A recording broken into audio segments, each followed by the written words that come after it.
ఈరోజు ఆంధ్ర రాష్ట్రంలో ఆరోగ్యాన్ని స్ట్రెచర్కిచ్చారు చంద్రబాబు గారు. ఆరోగ్యశ్రీ పథకం పేదవాడి ఆరోగ్యానికి భరోసా కలిగించే పథకం. అలాంటి ఆరోగ్యశ్రీని అంటే పేదవాడికి ఆరోగ్యం ఇచ్చే వైద్యం ఇచ్చే ఆరోగ్యశ్రీని చంద్రబాబు గారు స్ట్రెచర్ ఎక్కించారు. మెల్లగా ఆరోగ్యశ్రీని మొత్తానికే మూసేయడానికి, ఆరోగ్యశ్రీని కోమాలకు పంపించడానికి ప్రయత్నం చేస్తున్నట్టుగా కూటమి సర్కార్ చర్యలు కనిపిస్తున్నాయి. ఇది ఎక్కడి అన్యాయం అని అడుగుతున్నాం. నిజానికి రాజశేఖర్ రెడ్డి గారికి అంత మంచి పేరు వచ్చింది అంటే దానికి కారణం ఆరోగ్యశ్రీ లాంటి పథకాలు. మనసున్న నాయకునిగా రాజశేఖర్ రెడ్డి గారు నిరూపించుకున్నారు అంటే దానికి కారణం పేద ప్రజల పట్ల ఆయనకున్న ప్రేమ. డాక్టర్గా, ఒక రాజకీయ నాయకుడిగా పాదయాత్ర చేసిన అప్పటి కాంగ్రెస్ పార్టీ అధ్యక్షుడిగా, రాష్ట్ర అధ్యక్షుడిగా రాజశేఖర్ రెడ్డి గారు పేదవాడికి ఆరోగ్యం విషయంలో భరోసా కలిగించాలి అన్న విషయం గమనించి రాజశేఖర్ రెడ్డి గారు ఆరోగ్యం కోసం, వైద్యం కోసం పేదవాడు ఆస్తులు అమ్ముకోకూడదు, అప్పులు పాలు కాకూడదు, పేదవాడికి కూడా మంచి వైద్యం అందాలి, ప్రైవేట్ ఆసుపత్రుల్లో, కార్పొరేట్ ఆసుపత్రులలో బెస్ట్ వైద్యం పేదవాడికి కూడా అందుబాటులో ఉండాలి అని తెచ్చిందే ఆరోగ్యశ్రీ పథకం. రాజశేఖర్ రెడ్డి గారి గుండెల్లో నుంచి పుట్టిన పథకం ఆరోగ్యశ్రీ పథకం. ఎంతమంది లక్షల మంది, కోట్ల మంది ఆరోగ్యశ్రీ పథకం ద్వారా లబ్ధి పొందిన వాళ్ళు ఉన్నారు. ఈ రోజు వరకు కూడా, ఇప్పటికీ కూడా ఇన్ని సంవత్సరాలు గడిచిన తర్వాత కూడా సంవత్సరానికి కనీసం 30 లక్షల మందికి ఆరోగ్యశ్రీ పథకం వర్తిస్తుంది. ఆరోగ్యశ్రీ వాళ్ళ ఆరోగ్యాన్ని, వాళ్ళ కుటుంబాన్ని నిలబెడుతుంది, పునర్జన్మనిస్తుంది. అలాంటి పథకం ఈ ఆరోగ్యశ్రీ పథకం. కానీ కూటమి సర్కార్ వైఖరి చూస్తుంటే ఆరోగ్యశ్రీని బతికి ఉంచే ఉద్దేశం లేదు అన్నట్టుగా కనిపిస్తుంది. ఎందుకు అని అడుగుతున్నాం. నిన్న ప్రైవేట్ ఆసుపత్రులకు చెందిన మేనేజ్మెంట్లందరూ ఆరోగ్యశ్రీ బిల్లులు, బకాయిలు చెల్లించకపోతే వాళ్ళందరూ గత 14 రోజులుగా అసలు ఆరోగ్యశ్రీ కేసులను తీసుకోవడమే మానేశారు. అంటే గత 14 రోజులుగా పేదవాడు ఒక ఆసుపత్రికి వెళ్ళి నాకు వైద్యం చేయండి అంటే లేదు, ఆరోగ్యశ్రీ వర్తించటం లేదు, ప్రభుత్వం బకాయిలు చెల్లించటం లేదు అని వాళ్ళని వెనక్కి పంపిస్తున్నారు. మరి వారి పరిస్థితి అంతా ఏమిటి? చంద్రబాబు గారు సమాధానం చెప్పాలి. ఇంతమంది, కనీసం 8,000 మంది పేషెంట్లు ప్రతిరోజు ఆరోగ్యశ్రీ పథకంతో బెనిఫిట్ అవుతున్నారు. 8,000 మంది. 8,000 మంది మీద ఇంత ట్రీట్మెంట్లు, ఈ సర్జరీలు ఇవేమున్నా కూడా ఆరోగ్యశ్రీనే భరిస్తుంటే, అలాంటిది ఆరోగ్యశ్రీని తీసివేస్తే వాళ్ళంతా ఎక్కడికి వెళ్ళాలి?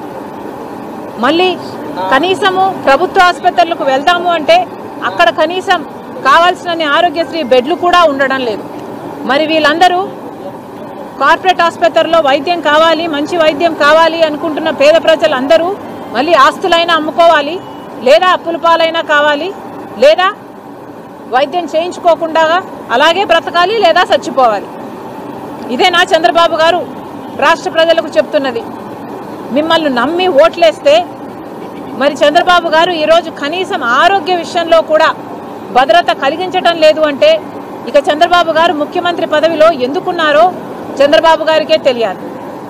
మళ్ళీ చెప్తున్నాం, నిన్న ప్రైవేట్ హాస్పిటల్ అన్నీ, ఆరోగ్యశ్రీకి సంబంధించిన హాస్పిటళ్ళు వాళ్ళు చెప్పిన విషయాలు కనీసం ప్రతి నెల 350 నుంచి 400 కోట్ల రూపాయల వరకు ప్రతి నెల ఆరోగ్యశ్రీ బిల్లులు వస్తున్నాయి. గత 16 నెలలుగా కూటమి సర్కార్ అధికారంలో ఉంది. 16 నెలలుగా రేస్ చేసిన బిల్లులు 5,900 కోట్ల రూపాయలైతే ఈ సర్కారు చెల్లించింది మాత్రం 5,200 కోట్ల రూపాయలు. అంటే ఈ సర్కారు పెట్టిన బకాయిలు 700 కోట్ల రూపాయలైతే వైసీపీ అధికారంలోంచి దిగిపోయే నాటికి ఉన్న బకాయిలు 2,000 కోట్ల రూపాయలు. అంటే మొత్తం 2,700 కోట్ల రూపాయలు ప్రైవేట్ హాస్పిటల్కి ప్రభుత్వం చెల్లించాల్సి ఉంది. వాళ్ళు పాపం ఏం చేస్తారు? వాళ్ళకైనా కూడా హాస్పిటల్ నడుపుకోవాలి అంటే వాళ్ళకైనా ఖర్చు అవుతుంది. మరి ఇంతింత బకాయిలు హాస్పిటళ్లకు పెడితే ఆ హాస్పిటల్కైనా ఎలా ఫంక్షనింగ్ అవుతాయో చంద్రబాబు గారు సమాధానం చెప్పాలి.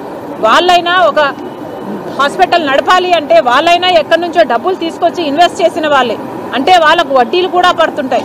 మరి వీటన్నిటినీ కవర్ చేయకపోతే, బిల్లులు మీరు సక్రమంగా చెల్లించకపోతే ఆ హాస్పిటల్ అన్ని ఎలా సర్వైవ్ అవ్వాలో చంద్రబాబు గారు సమాధానం చెప్పాలి.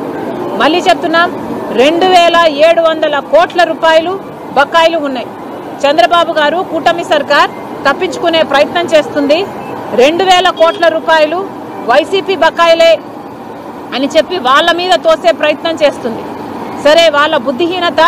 ఆరోగ్యశ్రీ రాజశేఖర రెడ్డి గారి పథకమైనా వాళ్ళు బకాయిలు పెట్టిపోయారు.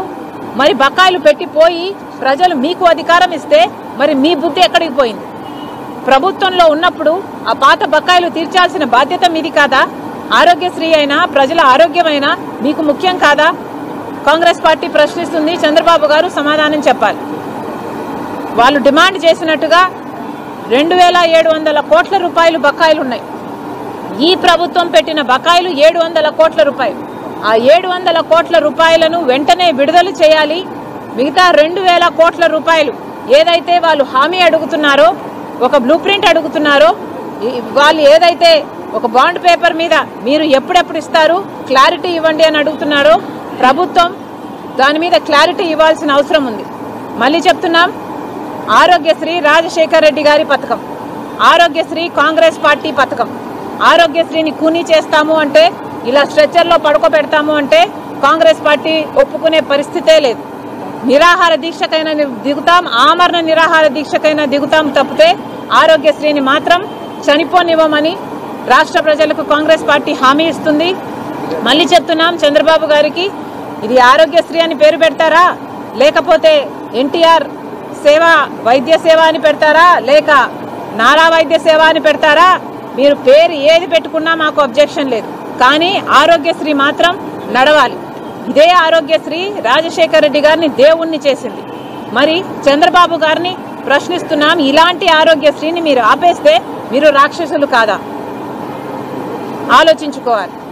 మళ్ళీ చెప్తున్నాం, ఆరోగ్యశ్రీని మళ్ళీ నడపండి, ఆరోగ్యశ్రీ బకాయిలన్నీ చెల్లించండి. ఇప్పటికే 14 రోజులు దాటిపోయింది. ఇప్పటికే దాదాపు 1,00,000 మంది పేషెంట్లను, రోజుకు కనీసం 6,000 7,000 వేసుకున్నా 14 రోజులుగా వీళ్ళందరినీ వెనక్కి పంపిస్తున్నారు. దాదాపు 1,00,000 మంది పేషెంట్లను ఇప్పటికే వెనక్కి పంపించేశారు ఆరోగ్యశ్రీ లేక. ఇప్పటికి 14 రోజులైంది. ఇది బాగోలేదు. చంద్రబాబు గారికి మళ్ళీ చెప్తున్నాం, మీరైనా స్పందించండి, లేక మేమైనా ఆమరణ దీక్ష దిగుతాం.